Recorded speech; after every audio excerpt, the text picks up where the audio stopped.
if you look at it, also you have Nike versus Adidas as well. That's true. That's true.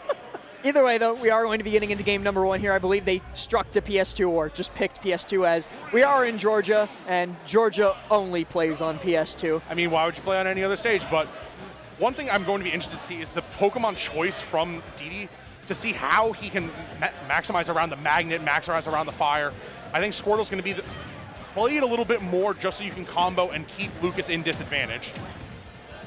Nice 26% coming out from that one singular down throw combo, but REM has some combos of his own, and we're already seeing that much beloved tech coming through, that snake dash.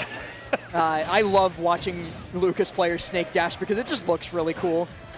Yeah, I mean, there is some inherent risk to the snake dash. It's a great tech.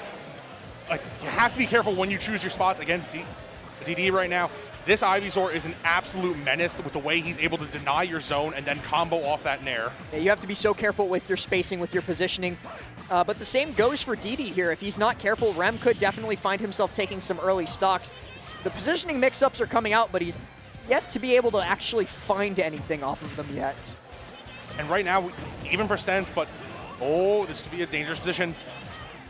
Right now, I don't know how there's going to be a way to get out of this corner. Just kind of hold shield, reset that position with DDee.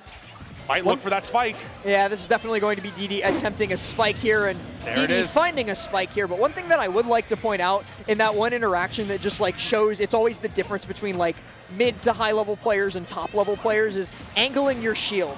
DDee is going to lose his stock off of the return to ledge. I think REM did catch a 2-frame with that dash attack, but DDee angling his shield upwards to avoid being poked by the jab and continue holding an advantageous position, that's something that like not a lot of players have the cognizance to be able to do. Oh, absolutely. That's a huge sign that a player has grown to that next level. But I think another thing that shows that DDee is at that level is his threat analysis with Lucas, playing around that range carefully and then denying the offensive options that Lucas will get that creates so much threat for this character.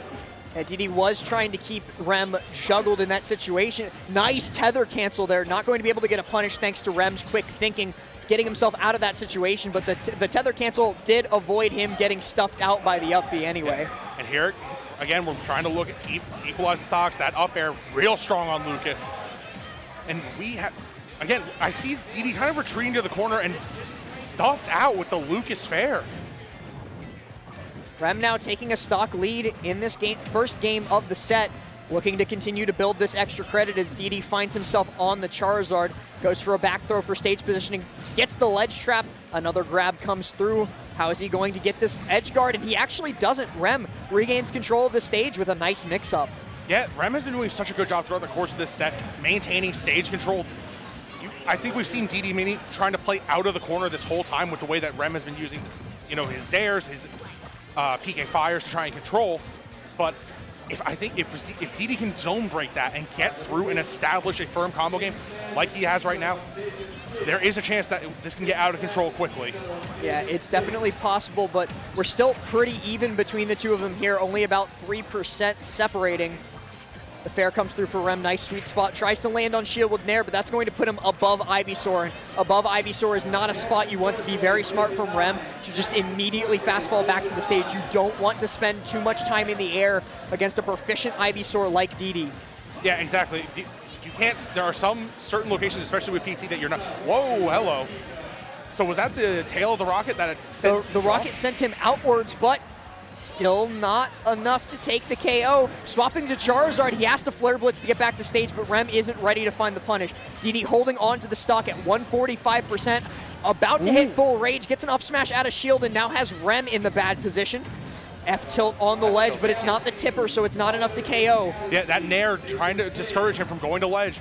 DDee doing a good job maintaining this corner pressure. REM botches the turnaround in that situation. That's going to be the up throw, and that's going to be the game. That's unfortunate for REM, because if he had correctly inputted the turnaround there and gotten the grab, back throw would have KO'd for sure. Yeah. Very, very unfortunate, but good awareness from DDee to recognize, hey, he just whiffed, hey, I have the opportunity to grab, and I'm going to take the game as a result. Yeah, absolutely. And running back to PS2, I think it didn't look like there were any bans.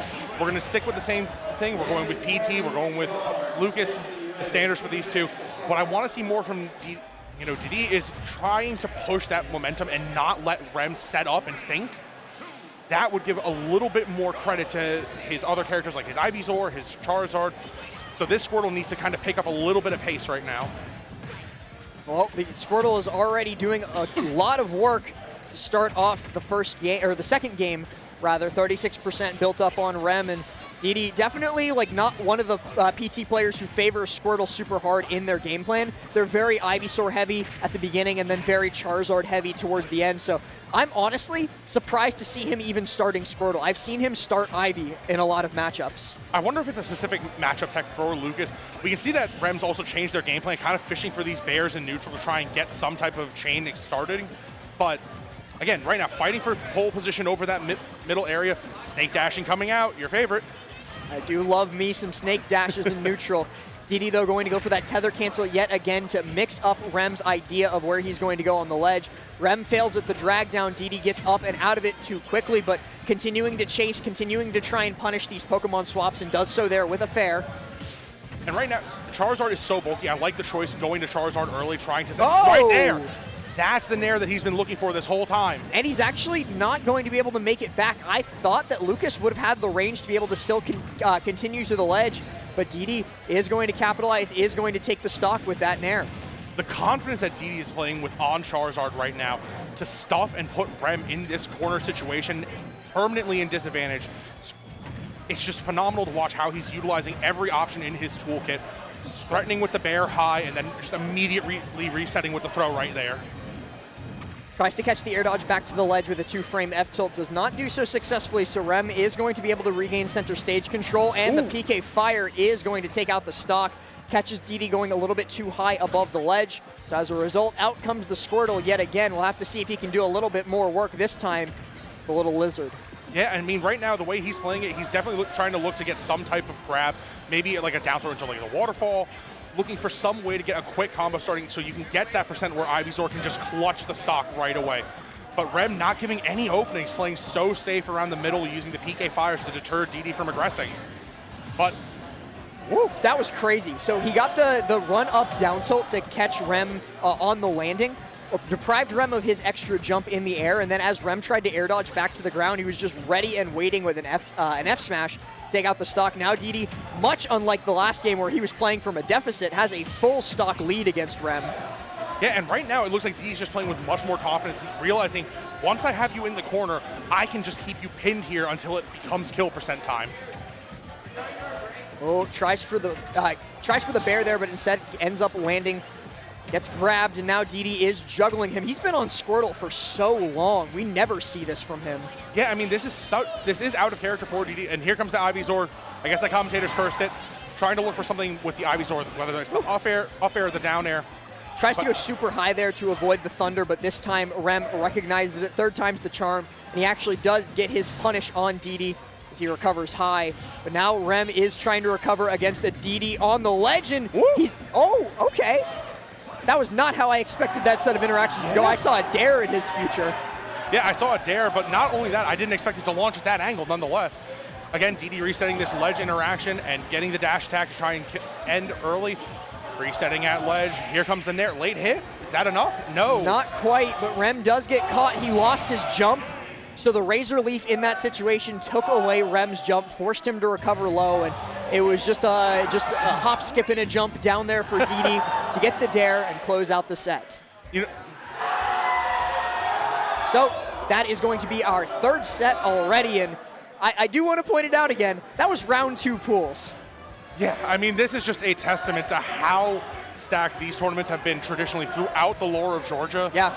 You know, we may be in a different setting, but Cards Basement's legacy still carries on. It's not Cards' actual basement, it's Cards' metaphorical basement, but they do spend a lot of time here, so it might as well be their basement. Either way, though. So we've just been told by Card themselves, who is so graciously behind the scenes running production for this stream, that the previous Cards Basement winners are Fatality and Wrath, both of whom did win the tournaments in